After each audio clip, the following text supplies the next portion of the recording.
This is the Bahamas Tonight, the Northern Edition. Good evening, all. I'm Shashina Roll. As always, it is so great to have you with us. Topping news: Grand Bahamas cruise ship industry said to be well on its way. Many, including those in the transportation sector, are hoping that yesterday's return of the Celebration cruise line signals increased cruise ship arrivals for this northern island. Joan Davis Roll has our top story. Today is a good day for Grand Bahama. The grand return of the Grand Celebration coming as welcome news for members of the transportation industry here on Grand Bahama. The cruise ship, which is said to be bigger and better than the original Celebration vessel, has a capacity of nearly 2,000 passengers. President of the Grand Bahama Taxi Union, David Jones, with high praises for the government for the role it played in securing the cruise ship's return.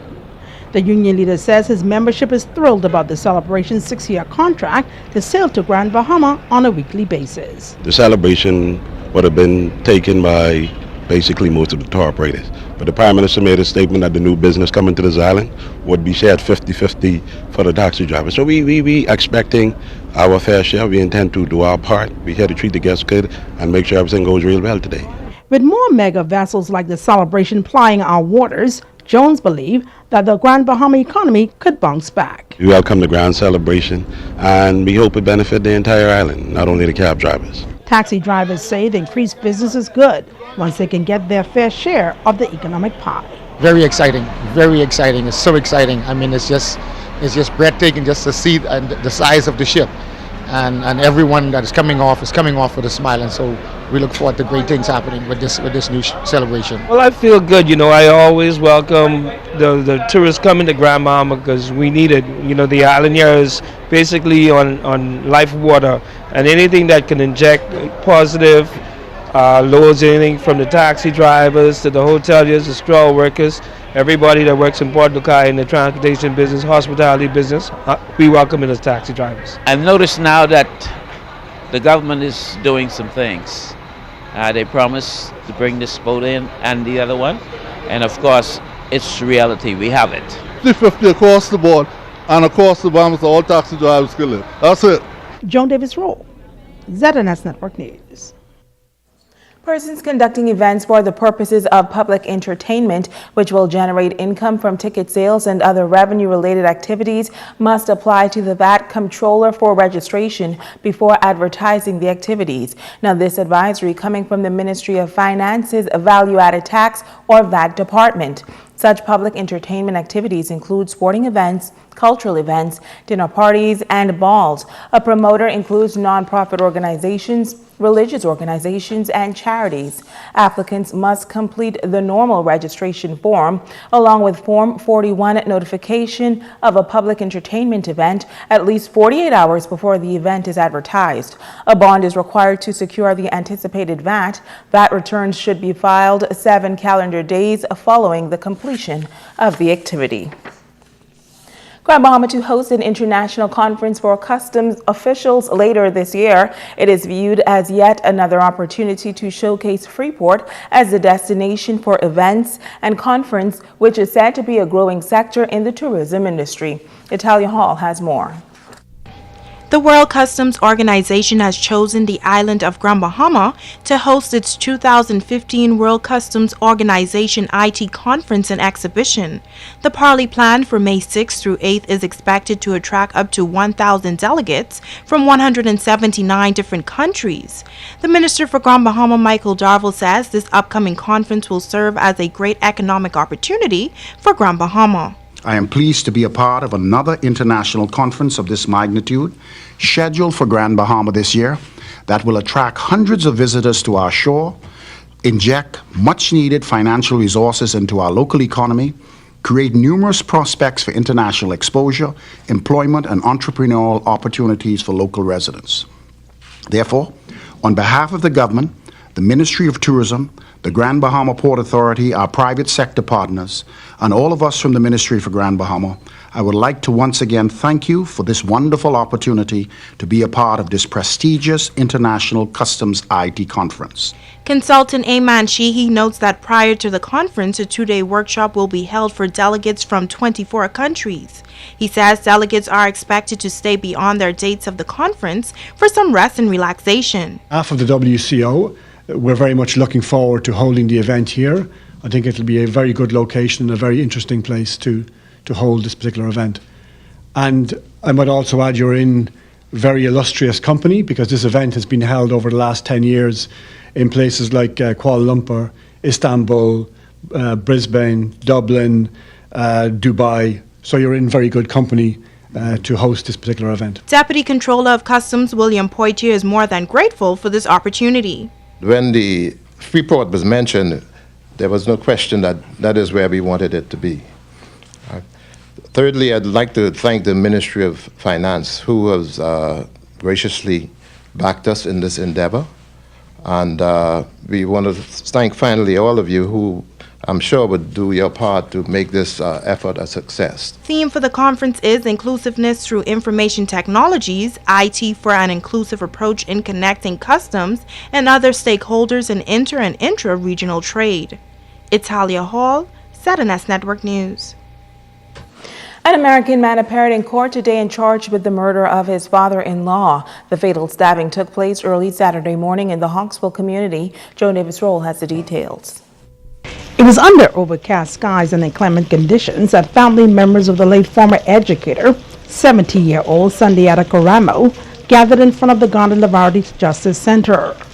Relatives bracing the elements Thursday morning as they huddled under umbrella, awaiting the arrival of another family member arrested for their father's murder. Caramo was killed during an altercation in Hawksville early Saturday morning. Family members say Caramo was trying to stop his son-in-law from choking his wife when he reportedly turned and attacked him. Arriving in the rain under police escort, the accused man, 30-year-old Michael Eric Bradley, wearing a teal t-shirt, blue jeans, and black sandals, shackled at his feet and handcuffed, was escorted into the cell block area of the Justice Center. Later, he appeared before Magistrate Charlton Smith in the Magistrate Court No. 2 to face the charge of murder. The murder accused was not required to enter a plea and was remanded to a magistrate's prison in New Providence until April 27, 2015, when a preliminary inquiry will be held into the matter. Joan Davis-Roll, ZNS Network News. Well, a young man is detained in stable condition this afternoon after being shot in the Caravel Beach area. The shooting incident occurred after 8 o'clock last evening. According to the police, the man was shot 3 times about the body while on Lady Slipper Drive. He then made his way to a business establishment in the area where he asked for assistance. EMS personnel responded, and then he was taken to the Rand Memorial Hospital. The search continues this afternoon for the person or persons responsible for the shooting. Stay with us, there's more news right after this. Bringing news that matters to you. You're watching the Bahamas Tonight Northern Edition. Welcome back. The Ministry of Education focusing on college preparation. Tonight, Sabrina Brown tells us that a special forum was held for administrators today at the Bishop Michael Eldon Auditorium. The College Board and the ACT organization out of Iowa in the United States joined forces to advance the agenda of Scholastic Aptitude Test, SAT, the American College Test, ACT, and Advanced Placement.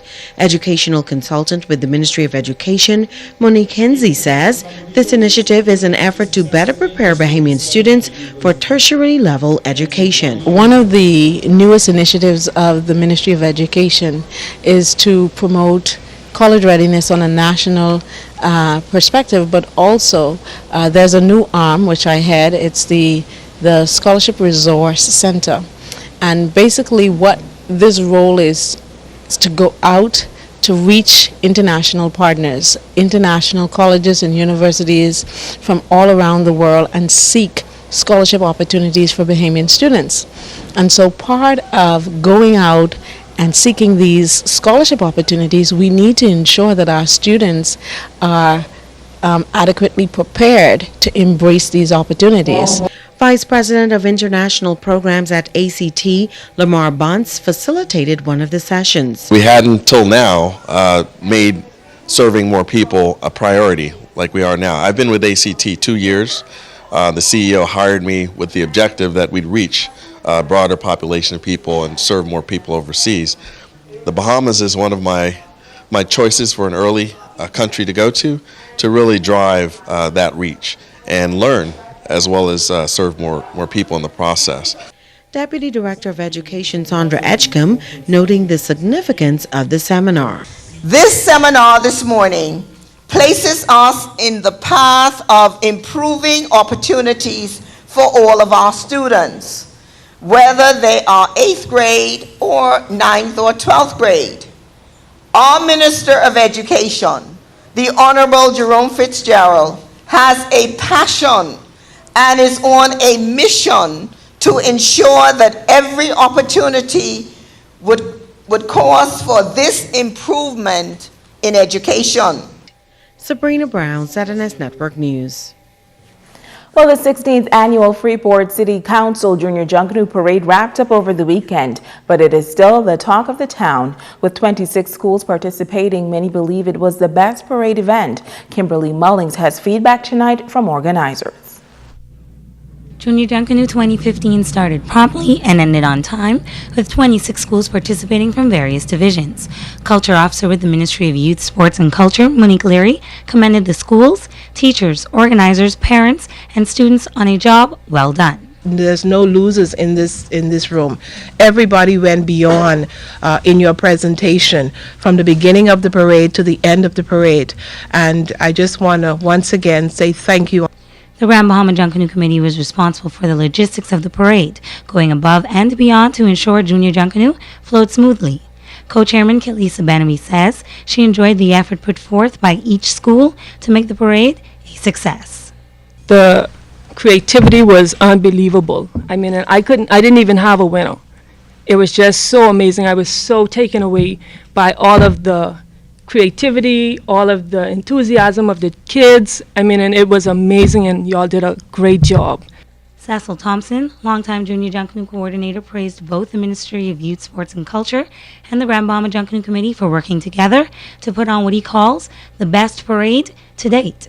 Saturday night was one of the best Junior Junkanoo parades that I've been a part of in terms of its participation of schools, in terms of, as the co-chair said, the creativity and all the things that goes into making a successful parade. There's no question in my mind that Grand Bahama remains the Junior Junkanoo capital of the Commonwealth of the Bahamas. Junior Junkanoo organizers from schools on the island are already looking forward to next year's parade. Kimberly Mullings, ZNS Network News. Keep calm, eat a candy was our theme. Do you want a candy? We still have more. Want a candy? This is Heart Month, a period to take care of matters of the heart. Everyone is being encouraged to lead heart-healthy lifestyles. Tonight, Megan Shepard has a heart-to-heart talk with a young mother who knows the pain of losing someone to heart disease.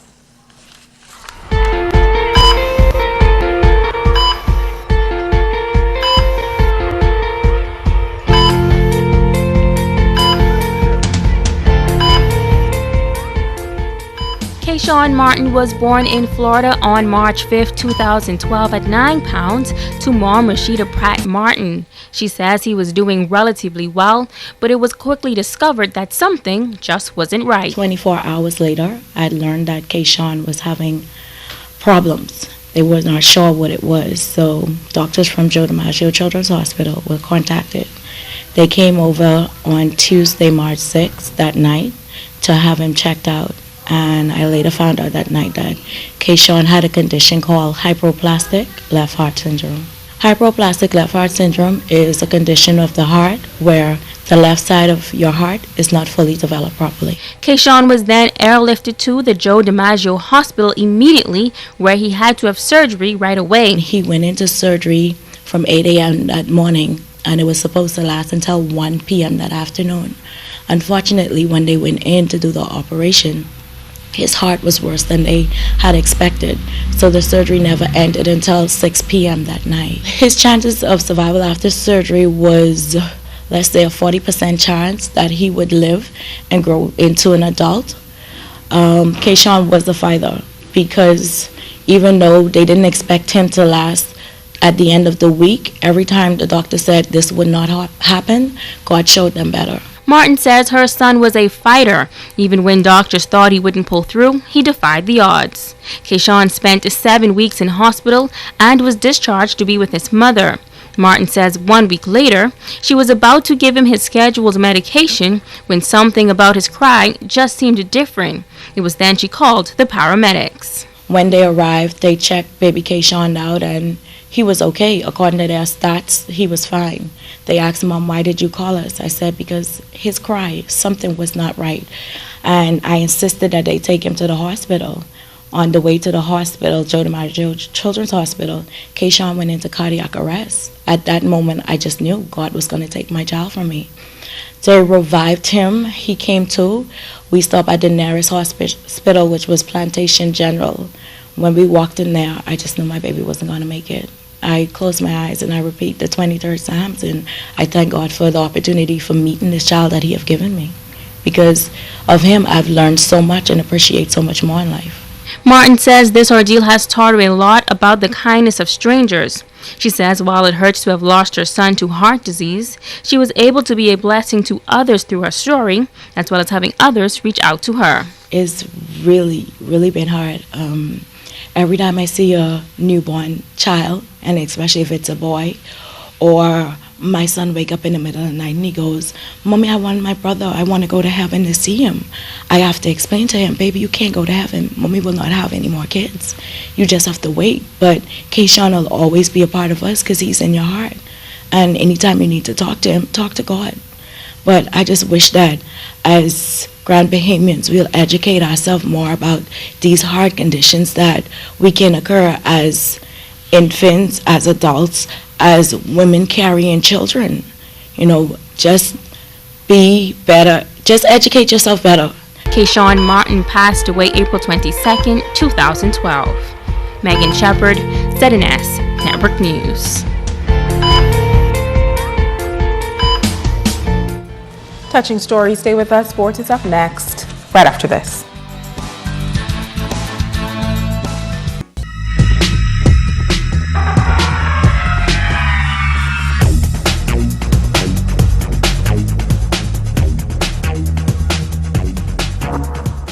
Topping sports, the Grand Bahama Basketball Association and the Bahamas Basketball Federation holding a 3-day clinic at Talia Hall explains. The Grand Bahama Basketball Association is hosting a clinic to update players and coaches on the rules and regulations of basketball. The 3-day clinic will be held at St. George's Gym on February 12th, starting at 6 p.m. Vice President Terrence Roberts says the clinic is open to all current referees, table officials, coaches, basketball executives, and all those interested in being certified in the sport. Teachers, players, league commissioners, everyone excluding the referees and table officials will only be required to sit the written exam, but everyone else will have to go through 4 separate modules, which will be 1, the rules, a theory of the rules, the official rules, interpretation, recent rule changes. 2, officiating mechanics, so it would be 2-person rotation and 3-person rotation. Thirdly, will be a written and fitness examination, and finally, it will be a game practical assessment. A small fee of $20 per person will be charged, and a flat rate of $200 will be charged for high school associations, excluding materials which can be retrieved online. Get from the FIBA website, so FIBA.com, FIBA.com, or FIBAAmericas.com. You'll get the rules. So it'll be the 2014 FIBA Official Basketball Rules Manual, the 2014 FIBA Official Basketball Rules Interpretation, and the 2014 FIBA Official Basketball Summary of Rule Changes. So those things will be needed. Robert says the clinic will be very beneficial for all persons. Sometimes, you just throw some coaches together with the team and they don't really understand, or they don't agree with whatever's going on with the game and what the referees are saying. And we also have a lot of older referees, and it's a small number, especially with our league. We only have 1 table official, so it makes it really difficult when one of these individuals aren't available. So we want to get newer and fresh people and younger individuals to come out and be a part of this and learn and basically be certified. For more information, you can forward your questions or comments to the GB Basketball Association at gmail.com. It's Halia Hall, ZNS Total Sports. The high school senior boys basketball playoffs continued yesterday at the St. George's Gym in the Derek Nesbitt and Obie Welshcombe League. The Sutherland Stingers defeated the 8 Mile Rock Blue Jays 52-33 to sweep the series, and the Stingers advanced to the finals. On the flip side, the Tabernacle Falcons eliminated the St. George's Jaguars from the playoffs with the 48-41 win, and series sweep. The championship starts Monday at the Jack Hayward Gym. Meantime, the Moon McPhee and Cecil Thompson Primary Schools basketball tournament started Wednesday at the Jack Hayward Gym. Temple Christian girls defeated Hugh Campbell 10-5. Carlton Francis shut out Bartlett Hill 16-zip. Freeport Bible topped Lewis Yard 7-2. As for the boys, St. Cecilia, nipped Hugh Campbell 15-12. Carlton Francis 14, Martintown 6. Tabernacle outscored Freeport Bible 14-7. Temple Christian big over Bishop Michael Eldon 20-5.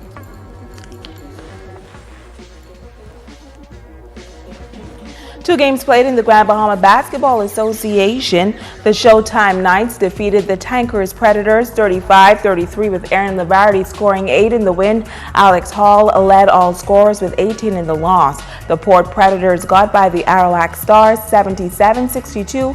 Austin Lewis led the Predators with 18 points. The Stars got 27 from Clemente Martin. And that's a check on sports.